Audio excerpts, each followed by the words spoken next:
All right, friends, welcome. Let's see. So for my class, we had to make this is our signature assessment to be able to graduate. If it will load, watch, it probably won't. This is starting off real good. All right, there we go. All right, so let's just keep it out. So table of contents. So this is what we're going to go over today. Agenda, vision statement, expectations, the problem, strategy, plan, an article, assessment, week 1, intervention, reflection over that, week 2, data, and then next steps. All right, so does anyone have a celebration they want to share?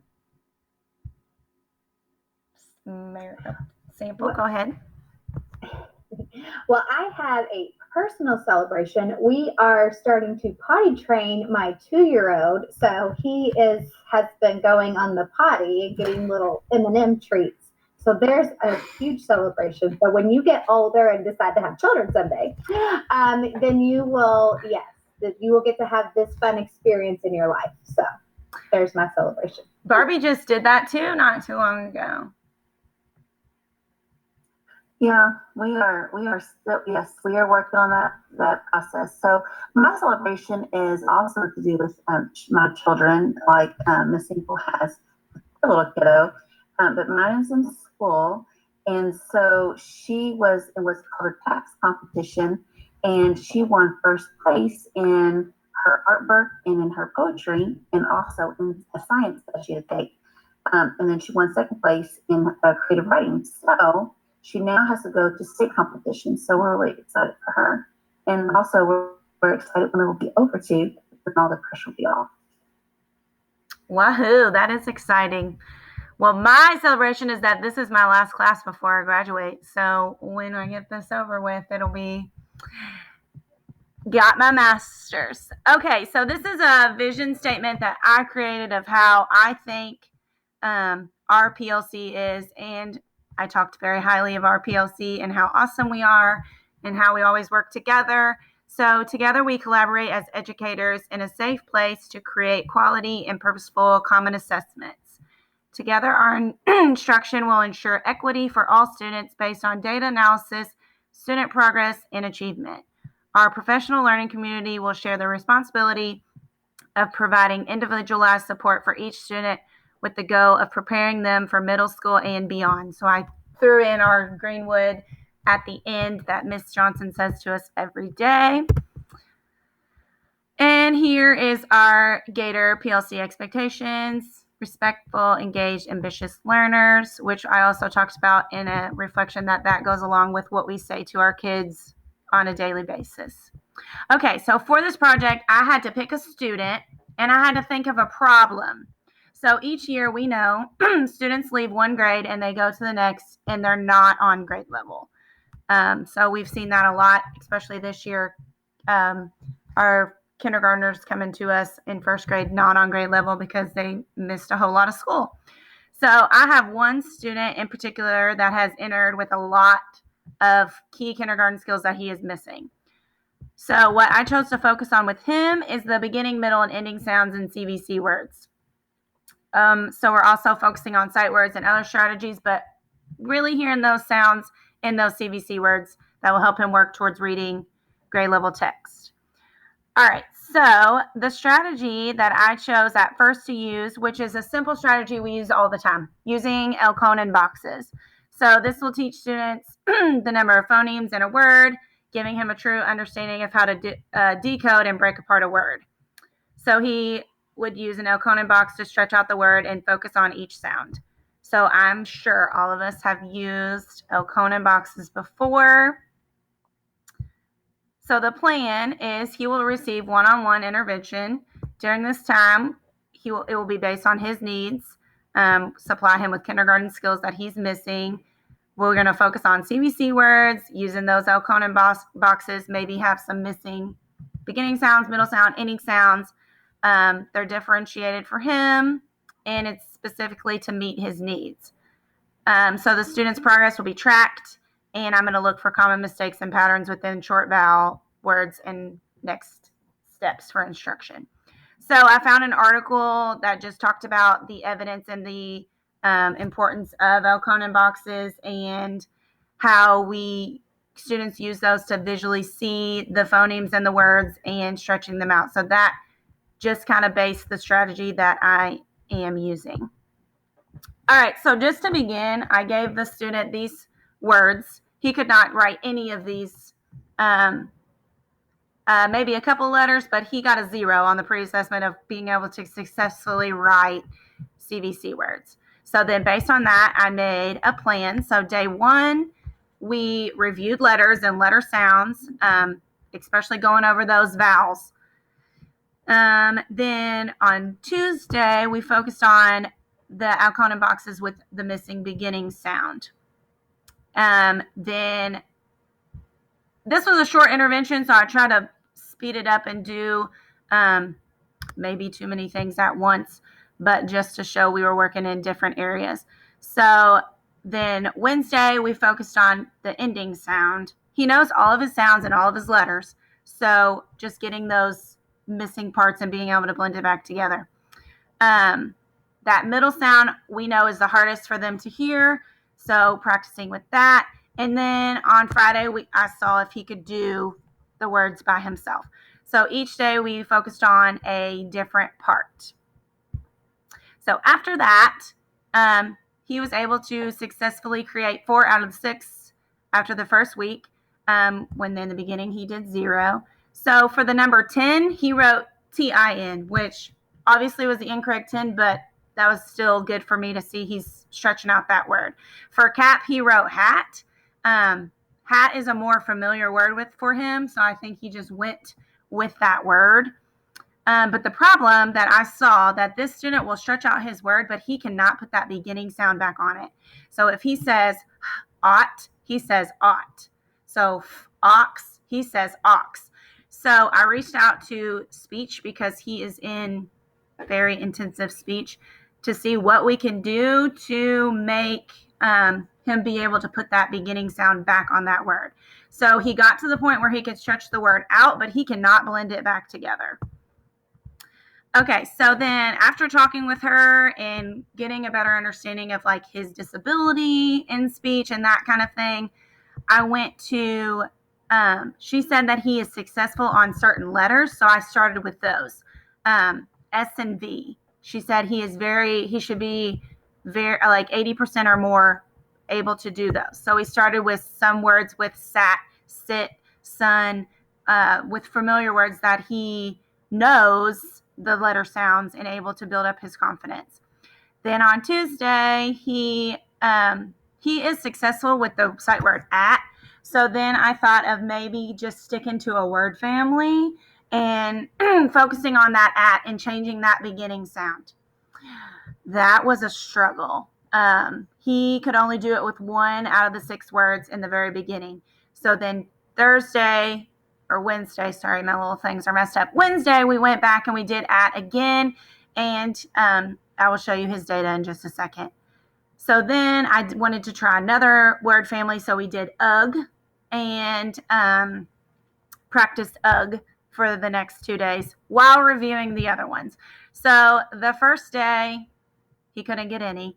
The second one this is his pre-assessment from this little assessment, writing them out in the beginning. So he couldn't get any, and then he got 4, but like I said, he got those cap and that 10 wrong, which I think he did pretty well for that. So then with the at family, he got, he got 1 right, and then he was able to get 4 right after working with just 1 word family. And then for ugh, he got 2 right, and then he was able to get, that's supposed to say 5. I gotta fix that. So he was able to get 5 right. So after doing all of that with him, this is something we're going to have to work on all year long. Doing CVC words overwhelmed him, doing all of them. So my thought was maybe just sticking to a word family, but that is why I'm going to come to you guys and ask if you have any suggestions or things that you do when students can't blend the words back together. So, Barbie or Sample, if you have anything you want to add or say or things I can try for him moving forward. Sure. So you are doing a great job with what you have and with what you're working on, and the strategies that you're using with him. So I have a couple questions. How are you having him push up the counters in the El Conan boxes? Is it on a Jamboard or is it? It's usually an interactive slide. So an interactive slide where he can actually manipulate it as Yes. he's doing it. Okay. And so one suggestion you may want to also is have his aunt draw the El Conan boxes, just draw the 3 or 4 or whatever the sounds that you're working with. If you're wanting to do, yeah. And then you can have like little pennies and have him push up the counters, in front of you, like using your document camera. So you could do that too. So you could have it both places, having him manipulate that. And then one thing, as far as word work ideas, so you may want to start with a word he knows. So like say not instead of necessarily a word family, you could start with like cat. Say if he knows cat. And instead of doing like cat, hat, sat, mat, that, and substituting that first, and you could just do 2. So like cat and hat. And then you could manipulate that and say, okay, I can change that first part of cat and change it to the word hat. I can change it back to the word cat. What part stayed the same? What part changed? So instead of doing that whole list, just doing like maybe 2, at least one he knows, like cat, and then maybe a new one that he may not know, like hat. And so start with that first and then add maybe some of the word families. So that might help. Okay. He seems like we've done CBC words so many times that I think he's just starting to memorize certain ones, and I don't know if he's really understanding. Like you can substitute the first sound or letter Yeah, and that make a new word. Mm-hmm. He does not get that at all. But in speech also said they're really focusing on the end of the word with her, so I think he's getting confused with me. So that is going to be super confusing for him, especially with him being such a low, like reading very at a low level, text level, because we kind of want them looking at that first letter first and not looking at that ending part. That could definitely hurt, like where he's looking and where he's visually attending to print. We want that left to right because that's not automatic. So I might need to talk to her too. Okay. So I have a question. Yeah. How well is he on his letters and letter sounds? He knows all of his letters and he knows all of his sounds, but some of the sounds he says is not a correct sound, but that's how he says the sound, if that makes sense. So whenever he is hearing you say that sound, I guess my question is, and he is saying that sound, then the 2 sounds are different. Is that confusing him? I mean, he can stretch out, like he will literally say ought, but then he says ought or at. Like every single time, any word we do, he gets that ending sound part only. Okay. So I know this sounds crazy, but sometimes just asking them, did you hear the B sound? How come you're not saying it? Yeah. And even though sometimes they'll give you an answer and you're like, oh, okay, well, remember that whenever we're saying this word, we want this first letter, we have to say that sound first. So when I say the word at, and I go back and I say that word again, I have to put my finger on that and say the word. So maybe even how you were pushing up for the El Conan boxes, what if you left the coin on the beginning sound and they had to pick it up as they said it and repeating it? Okay. Thank you. Sample, she's reading recovery if we need that in here, but is that like, I know sometimes it's developmental that they cannot blend the words back together. So is that something No, that will and I just think- click? Well, it sounds like he's having trouble with phonemic awareness, and we know that that is like a huge indicator for successful reading. We want that in place in order for them to be successful readers. But yeah, I mean, it definitely, and especially since he's a speech kid as well, the segmenting and blending back together is definitely an issue, and it's it's an issue that a lot of our kids struggle with. And so I think that what you're doing is going to help him. And even linking it whenever you're reading and, linking all of this back to reading is really going to help instead of, because it's important to do all this stuff in isolation.